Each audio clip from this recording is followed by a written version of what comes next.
JCERT के डिजी school में आप सबों का स्वागत है। बच्चों, आज हम कक्षा 5 के पर्यावरण अध्ययन विषय में पाठ 11 प्रकृति का कहर के बारे में चर्चा करेंगे। इस पाठ में हम प्राकृतिक आपदाओं जैसे वज्रपात और भूकंप के बारे में जानेंगे। क्या आपको पता है प्राकृतिक आपदा किसे कहते हैं?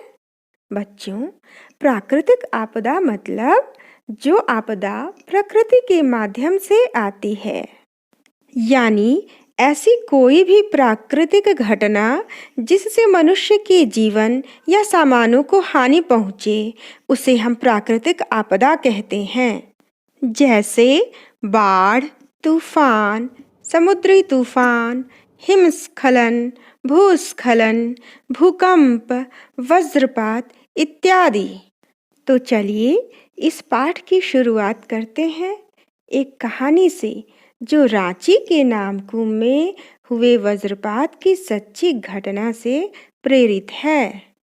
इस कहानी में सत्यम नाम का एक छोटा सा बालक है जो तेज बारिश और बिजली के कड़कने से डरा हुआ है, क्योंकि उसने लोगों से सुना था कि ये बिजली जब लोगों के ऊपर गिरती है तो उनकी जान चली जाती है।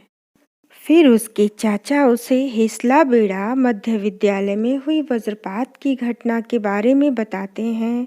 वे बताते हैं कि जब स्कूल पर ठनका गिरा तो कई बच्चे उसमें घायल हो गए थे। गांव वाले उनकी मदद के लिए पहुंचे। वहां कई बच्चे बेहोश थे, कई दर्द से चिल्ला रहे थे।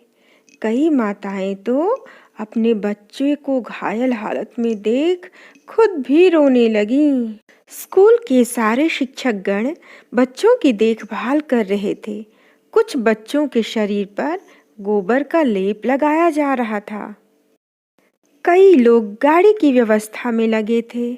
घंटों बाद गाड़ी मिलने पर घायल बच्चों को शहर के अस्पताल पहुंचाया गया, क्योंकि गांव के अस्पताल में डॉक्टर उपलब्ध नहीं था। इस घटना के बाद सरकार ने सभी विद्यालयों में त्वरित चालक लगाए जाने का निर्णय लिया, ताकि भविष्य में ऐसी घटना से बचा जा सके। आपदा प्रबंधन विभाग ने भी उस गांव का दौरा किया और गांव के लोगों और स्कूल के बच्चों को बिजली चमकने और कड़कने पर क्या-क्या सावधानियां बरतनी चाहिए, इसका अभ्यास भी कराया। गांव के लोगों ने मिलकर जन सहयोग से विद्यालय भवन का निर्माण कराया और धीरे धीरे स्कूल में फिर पहले जैसी चहल पहल हो गई। आपने इस कहानी में वज्रपात के बारे में सुना, तो बच्चों, आपको पता है कि वज्रपात या ठनका गिरना क्या होता है? मैडम, इसमें आसमान से बिजली गिरती है। हाँ, बिल्कुल सही। बच्चों, ठनका या वज्रपात एक शक्तिशाली करंट होता है। इसमें पहले तेज रोशनी होती है और उसके बाद कड़कड़ाती हुई आवाज़ निकलती है। जब यह बिजली धरती पर गिरती है तो जान और माल दोनों का भारी नुकसान होता है। इस कहानी में आपने त्वरित चालक का नाम सुना। क्या आपने कभी त्वरित चालक देखा है? नहीं। यह चित्र देखिए, यह त्वरित चालक है। यह तांबा से बना होता है, जिसको भवन के ऊपरी हिस्से में लगाया जाता है और उससे तार जोड़कर उसे जमीन के अंदर गाड़ दिया जाता है। जब बिजली बिल्डिंग के ऊपर गिरती है तो उसका तेज आवेश इससे होकर जमीन में चला जाता है और भवन सुरक्षित रह जाता है। आइए देखते हैं बिजली कड़कने पर हमें क्या-क्या करना चाहिए। बिजली की चमक और गड़गड़ाहट होने पर ऊंचे और एकल बड़े पेड़ों के नीचे ना जाएं। यदि जंगल में है तो बौने पेड़ या घनी झाड़ियों में छिप जाएं। एक साथ कई व्यक्ति न रहें। गीले खेतों में काम करते व्यक्ति सूखे स्थानों में चले जाएं। जमीन पर न लेटें। धातु से बने उपकरणों से दूर रहें। गांव, खेत की घेराबंदी धातु के तारों से न करें। बिजली एवं टेलीफोन के पोल और टावरों से दूर रहें। वाहनों की सवारी न करें। कपड़ा सुखाने के लिए लोहे के तार का उपयोग न करें। यदि संभव हो तो घरों में तड़ित चालक लगा लें।